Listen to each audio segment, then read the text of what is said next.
Hello, beautiful people, and welcome to my 33-week update.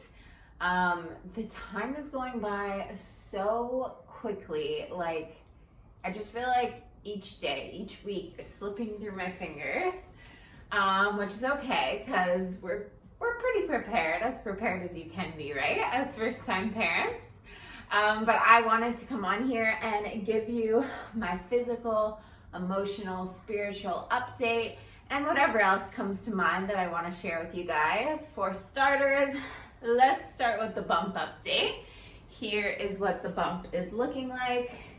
It's not exposed as I'm wearing a dress today, but here she is in her glory, feeling very big, honestly. Feeling like a balloon most days. And I've noticed this past week, so we're gonna start with physical. I've noticed this past week that I can only eat much smaller portions than I was eating previous to this past week. And I just get to the point where I'm like, I might have said this last week, but I cannot eat anymore. And that's not like me. Normally I eat quite a lot. And once I would say the second half of the second trimester, and then the first portion of the third trimester, I felt like I was eating a lot. And now I just feel like my stomach is at full capacity. So it makes sense. But I do still have to have some kind of snack typically every few hours or so. But if I stay busy, I just honestly I don't think about eating. So that's that. Other physical things that I've noticed this past week that have gotten increasingly worse is my sweat habits, if that's the good way to describe it, at night. So I don't sweat that much throughout the day. It's also been cooler weather in Florida, so that is helpful. But at night, I wake up drenched. Whether I'm butt naked or wearing shorts and a t-shirt, it does not matter. I wake up sweating. And it's so strange because we keep the apartment specifically for that reason really cold. And I still wake up sweating, and my husband's over there freezing his ass off. But I'm sweating, and I just we don't have a fan in our room, so I feel like that would help. But it is what it is. I know I looked it up, and it's just hormonal is what they say. So we'll see. Hopefully it passes, but I have heard that postpartum, that can continue to happen for a while. So, it's not the worst thing in the world. But yesterday, actually, I was just sitting on my computer, just had taken a cold shower, and I looked down and my left armpit is drenched with sweat. Just the left, not the right. I don't know why. Things don't make sense. But it was just, it is funny. So that's another physical symptom that I've had. The other one, which I talked about last week, is just the increased pressure on my lungs and my chest, just getting so out of breath, doing anything. And that's in combination with also feeling, especially this last week, extremely fatigued, no matter what I do. And I know I should take naps, but I'm terrible with taking naps. I just feel like it's daylight out. I want to be awake, accomplishing, doing something. But I've gotten to the point where I really need to prioritize taking naps. And yeah, so I'm just gonna have to buckle down and be okay, girl, you gotta take a nap, because then you will be more productive, more likely, if you take a nap. So that is something that has really kicked in this past week, and I'm sure it's only going to continue as baby grows bigger. So that's another physical symptom.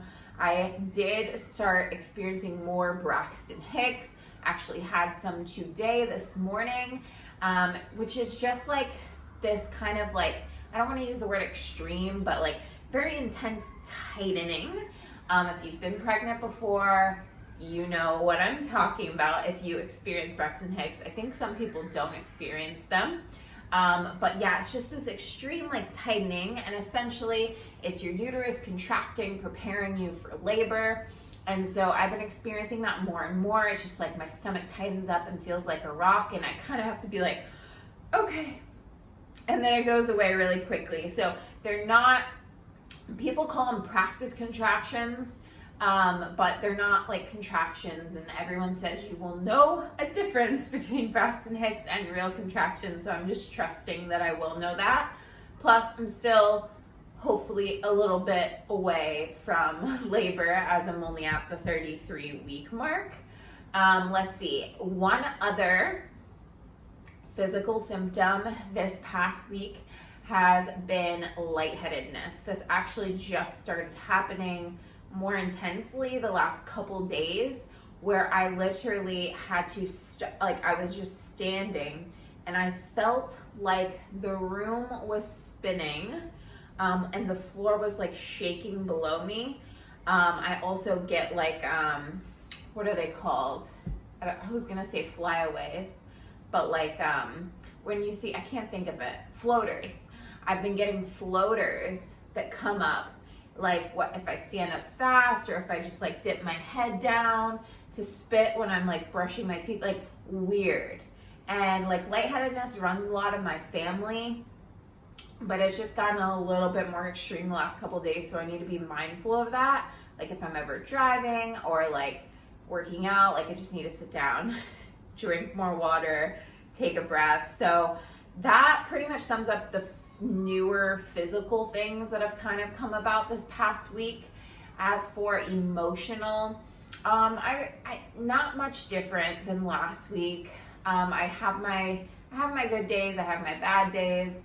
I will say the more uncomfortable I get, the more emotional I'll get more cranky, I'll get more moody. The other day on the couch, my husband was helping me paint my toenails actually. And like, I just like felt, I don't know, it didn't make any sense. I felt so incapable. Like I can paint my toenails, but it's like a very uncomfortable and hard to do because the belly gets in the way. And like, I don't know, I just like felt so bad for asking him to paint my toenails, which is such a weird, dumb thing to get upset about. And I just literally started crying for no reason at all. And so it was really strange, like things like that will happen. I'll just start crying for no apparent reason. So yeah, the hormones definitely are impacting me, like mixed with that just being uncomfortable, I think intensifies those emotions. So that's something that, you know, I'm doing my best to work through. I also have a baby shower coming up this weekend in just another few days, which is exciting.